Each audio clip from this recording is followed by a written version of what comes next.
Welcome to Catholic Daily Mass Readings. Today is Thursday, the 21st of May, 2026, Thursday of the 7th week of Eastertide. Today we celebrate Thursday of the 7th week of Eastertide. We are in the season of Eastertide. Today's Mass readings invite us to reflect on the theme of unity and hope in our faith journey.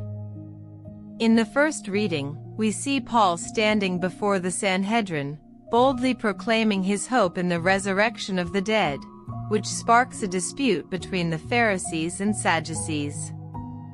This reading reminds us that our faith is rooted in hope, and that even in the face of disagreement, we can find common ground in our love for God. The Gospel reading takes us deeper into this theme, as Jesus prays for the unity of all believers, that we may be one in Him and in the Father, and that the world may come to know God's love through us. A reading from Acts, chapter 22, verses 30 and 23:6-11.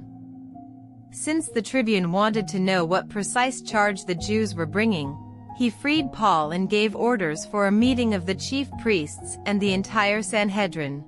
Then he brought Paul down and stood him in front of them. Now Paul was well aware that one section was made up of Sadducees and the other of Pharisees, so he called out in the Sanhedrin, "Brothers, I am a Pharisee and the son of Pharisees. It is for our hope in the resurrection of the dead that I am on trial." As soon as he said this, a dispute broke out between the Pharisees and Sadducees, and the assembly was split between the two parties. For the Sadducees say there is neither resurrection, nor angel, nor spirit, while the Pharisees accept all three.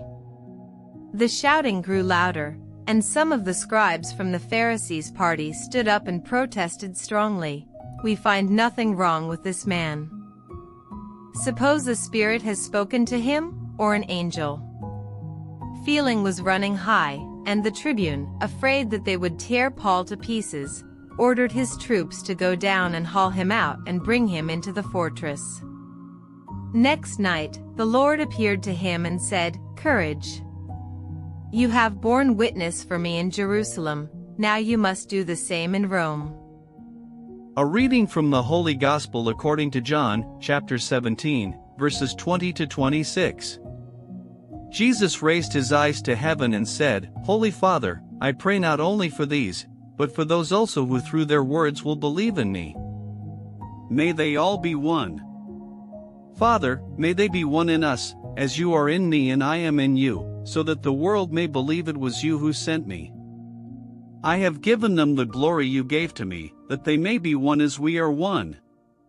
With me in them and you in me, may they be so completely one that the world will realize that it was you who sent me and that I have loved them as much as you loved me. Father, I want those you have given me to be with me where I am, so that they may always see the glory you have given me because you loved me before the foundation of the world. Father, righteous one, the world has not known you, but I have known you, and these have known that you have sent me. I have made your name known to them and will continue to make it known, so that the love with which you loved me may be in them, and so that I may be in them." Take a moment to reflect. You are the Father's gift to Jesus, a profound truth at the heart of today's Gospel. In Jesus' high priestly prayer, he speaks of the unique and intimate relationship between the Father, the Son, and all who believe in him. This beautiful prayer, offered at the conclusion of the Last Supper, encapsulates Jesus' mission and identity, expressing his deep intimacy with the Father and his longing for unity between himself, the Father, and all his followers. Jesus' words reveal the nature of his relationship with the Father, the unity he desires for his followers, and the eternal glory that awaits those united in him. The Father and the Son's love for each other has existed from all eternity, a perfect and unchanging love that is so deep and strong that God chose to create us to share in it. This love is completely gratuitous, freely given and unmerited by us, yet it's beautiful to hear Jesus speak of our invitation into the love he shares with the Father as the Father's gift to the Son.